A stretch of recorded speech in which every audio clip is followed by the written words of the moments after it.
নাস্তিকরা প্রতিনিয়ত ইসলাম চ্যালেঞ্জ করে যাচ্ছে। ইতিমধ্যে অনেক নাস্তিক অনেক আলেমকে ডিবেটের আহ্বান জানিয়েছে, তবে কোনো আলেমই ডিবেটের জন্য রাজি হয়নি। বিষয়টা আমাদের মনে ঈষৎ সংশয়ের দানা বুনছে।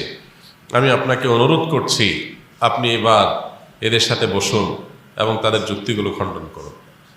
ভাই, প্রথম কথা হলো, আল্লাহ রাব্বুল আলামিন বান্দার জন্য সবচেয়ে বড় নেয়ামত রেখেছেন হেদায়েত, সঠিক পথের উপর থাকা। এটা এত বড় নেয়ামত, প্রত্যেক নামাজের প্রত্যেক রাকাতে শত শত হাজার হাজার দোয়া কোরআন হাদিসে আছে। এর মধ্যে একটা দোয়া আল্লাহ তাআলা আমাদের প্রত্যেক রাকাতে রাকাতে করতে বলেছেন, সেটা হলো হেদায়েতের দোয়া। ইহদিনাস সিরাতাল মুস্তাকিম। আল্লাহ, আমি যেন সঠিক পথে থাকতে পারি। এত ঝড়, এত জলোচ্ছ্বাস, এত তুফান, এত আক্রমণ, এত বাধা,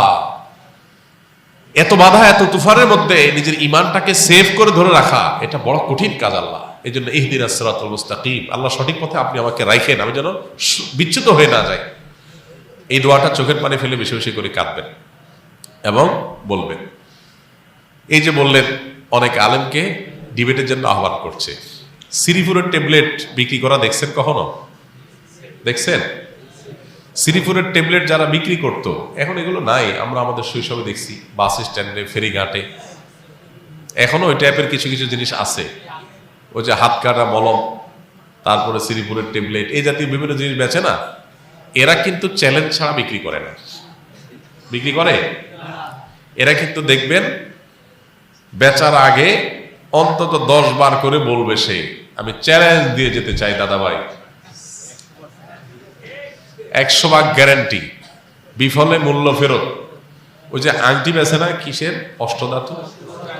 অষ্টধাতুর আংটির ওখানে অটো প্লে হতে থাকে না, ওই যে টেপ চালা রাখে, ওখানে কি বলে, দাদা ভাই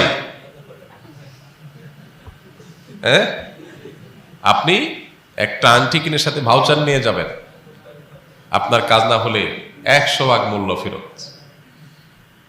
এত বড় বড় ডাক্তার চেম্বার খুলে বসে আছে, এত বড় ডিসপেন্সারি আছে, কোনো ডাক্তার আজ পর্যন্ত দেখবেন না বলতেছে যে ভাই 100% গ্যারান্টি। প্রেসক্রিপশনের নিচে আছে যে ভাই সর্দি লাগছে আপনার, এই মেডিসিন নেবেন, 100% গ্যারান্টি।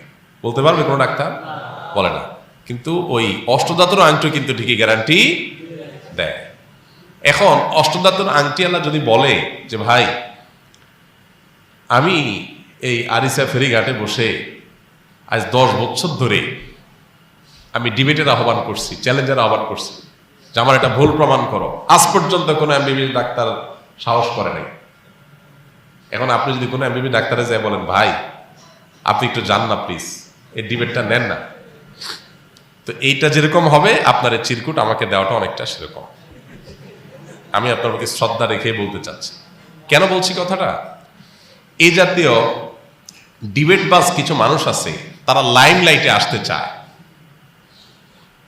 আপনারা অনেকে হয়তো জানবেন, যাদের দিনের প্রতি বুঝ নাই, এরা অনেকে বিদেশে অ্যাসাইলাম করার জন্য, অ্যাসাইলাম পাওয়ার জন্য নাস্তিক হয়। আমি চাক্ষুষ এরকম কিছু বিষয়ের আমি জানি। জাস্ট এখানে ইসলাম এবং মুসলমানদের বিরুদ্ধে উল্টাপাল্টা কথা বলার পরে মুসলমানরা রাগের চোটে ক্ষোভে ক্ষুব্ধ হয়ে তার বিরুদ্ধে কড়া কড়া কথা বলবে। এই কথাগুলোকে নিয়ে বিদেশি এম্বাসির কাছে দেখাবে, দেখো আমি এই দেশে থাকলে আমার জানের নিরাপত্তা নাই, তোমরা আমাকে আশ্রয় দাও, অ্যাজাইলাম দাও। তখন সে অ্যাজাইলাম পায়, বিদেশে যায় থাকে। অনেকের এই ইসলামকে নিয়ে খোঁচাখুচি চুলকানির মূল রহস্য হলো অ্যাজাইলাম পাওয়া। আবার অনেকে, সবাই যেরকম সেটা বলছি না আমি, অনেকে বিশ্বাসগতভাবে সে এই পথে গেছে। এখন সে বারবার চ্যালেঞ্জ ছুড়ে লাইম লাইটে আসার জন্য, মানে এইরকম যে এক প্রাণী আল্লাহর আছে, এটা জানান দেওয়াটাও একটা টার্গেটের ব্যাপার। যত বেশি সে লাইম লাইটে আসতে পারবে, তত বেশি তার মাকসাদ হাসিল হবে, সে সেটা চায়। তো আপনি তার মাকসাদটা পূরণ করতে বলতেছেন। 3 নম্বর কথা হলো, এইরকম ডিবেট বাজ এদেরকে বহুবার না কানে চুবানি, বহু মানুষ, বহু কলেজ ইউনিভার্সিটির ছাত্ররা, আমাদের ভাইয়েরা, তারা খাওয়াইছে বহুবার। কিন্তু লজ্জা শরম এদের নাই। লজ্জা শরম যদি থাকতো তো আবার দ্বিতীয়বার ডিবেট বলতো না। এদেরকে সকাল বিকাল না কানে চুবানি খাওয়ায়া, বেইজ্জত করা, বহুবার এদেরকে বিদায় দিছে। এখন আপনি যদি কুস্তাকুস্তির পর কুপকাত হয়ে চিত হয়ে পটাং হয়ে মাটিতে শুয়ে রয়েছেন, আপনার বুকের উপরে বৈশা যদি আপনার কলার ধরে বসে রাখে, আর আপনি যদি তখনও বলেন যে জানো এই রোদের মধ্যে তোমার শরীর করতেছে, আমি কিভাবে সেফ রাখছি নিজেকে, দেখছো? তো এই বাটপারে যেরকম এই নাস্তিকগুলো এই ডিবেট খেলাটাও সেরকম। না কানে চুপানে খাওয়ার পরও বলে দেখছো কোনো হুজুর আমাদের চ্যালেঞ্জ নেয় নাই, এত সিরিপুরের ট্যাবলেট বেচলাম কোনো ডাক্তার আসলো না। অনেকটা এরকম। মনে রাখবেন, সংশয় সৃষ্টি করার জন্য কোনো যোগ্যতার প্রয়োজন হয় না। সংশয় যে কেউ সৃষ্টি করতে পারে। আপনার অস্তিত্ব নিয়ে আপনার মধ্যে সংশয় সৃষ্টি করে দেওয়া সম্ভব। এটার জন্য আল্লাহ তাআলা আমাদেরকে দোয়া শিখিয়েছেন, আল্লাযী ইউওয়াসউইসু ফী সুদুরিন নাস মিনাল জিন্নাতি, যারা মানুষের মনের মধ্যে কুমন্ত্রণা সৃষ্টি করে, আল্লাহ পানা চাই তাদের কাছ থেকে। তারা শয়তান, জিন শয়তান যেমন হয়, আবার এরকম মানুষ টাইপেরও হয়। ইন্টারেস্টিং বিষয় যে কোরআনে এত বিশাল বড় মহাগ্রন্থ, এত আলাপ আল্লাহ করলেন, ফিনিশিং এটা দিয়ে কেন করলেন?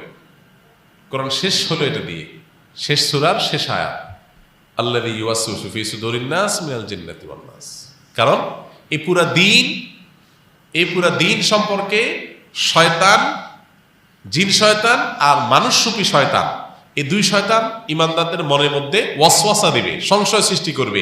এই জন্য আল্লাহর কাছে পানা চেয়ে নিতে হয়। আল্লাহর কাছে যখন আপনি দরখাস্ত করবেন পানা চাওয়ার জন্য, ইনশাআল্লাহ আল্লাহ তাআলা আপনাকে সেভ করবেন। এই জন্য ভাই, এই ডিবেট খেলা এগুলো অনেক সরল মনা মানুষকে বিভ্রান্ত করে। তারা মনে করে তাই তো, কেউ তো ডিবেট নিল না, তো আসলে কি ডিবেট নিবে? ডিবেট নিয়ে তারে বহুবার কুপকাত করার পরও যদি তার লজ্জা শরম না থাকে, সে যদি উঠে আবার খাড়ায় বলে আমি তো এতক্ষণ ইচ্ছাকৃত নিচে শুয়েছিলাম, তাহলে এরে হারানো সম্ভব কোনোদিন না। অতএব এর হারানোর চিন্তা আপনি করেন না। মাদ্রাসার ছুটির পর দেরি করে যাওয়ার কারণে যে 500 বা 1000 টাকা জরিমানা নেওয়া হয়, এটা জায়েজ হবে কিনা? মাদ্রাসা হোক আর স্কুল হোক, আর্থিক দণ্ড নেওয়া জায়েজ নাই। শরিয়াতে আর্থিক দণ্ড নেওয়া জায়েজ নাই। এখন কথা হলো, তাহলে পানিশমেন্ট কিভাবে দিবে? পানিশমেন্ট ভিন্নভাবে দিতে পারে। যেমন এই শর্ত ভঙ্গ করলে, এতদিন অ্যাবসেন্ট থাকলে, বিনা ছুটিতে থাকলে ভর্তি বাতিল। তাহলে ভর্তি বাতিল হয়ে গেলে নতুন করে 500 টাকা দিয়ে ভর্তি হইতে হবে। মূল ভর্তি ফিস হয়তো 10,000, জিনিস একই হইল, কিন্তু সরাসরি অর্থদণ্ড নিল না, নতুন করে ভর্তি করাইলো তাকে দিয়া, ভর্তির ফি হিসাব নিল। এভাবে জায়েজ হতে পারে। কিন্তু যদি বলে যে না 500-1000 করে তুমি অর্থদণ্ড দিবা, শরীয়তে কোনো অর্থদণ্ডের অপশন রাখে নাই। আপনি দেখেন শরিয়ার হুদুদ যে এত হদ আছে, 10 বেত্রাঘাত, 20 বেত্রাঘাত, সাক্ষ্য গ্রহণ না করা, দেশান্তর করা, কেসাস, কত রকম আছে। কিন্তু শরীয়তের কোনো হুদুদের মধ্যে দেখবেন না যে অর্থদণ্ড আছে, যে ঠিক আছে এই কাম করছে এত টাকা জরিমানা দাও, এরকম কোনো হদ শরীয়তে নাই। এই জন্য পানিশমেন্ট হিসাবে অর্থদণ্ডের বিকল্প বা কিছু বের করতে হবে। আর যদি অর্থদণ্ড ছাড়া বিকল্প না থাকে, অনেক সময় হয় যে এর বিকল্প পথ নাই, তাহলে সেক্ষেত্রে যেটা বললাম যে বিভিন্ন পলিসিতে এটাকে দণ্ড হিসাবে না করে ভর্তি ফি বা অন্য কোনো ইস্যুতে সেটা নেওয়া যেতে পারে।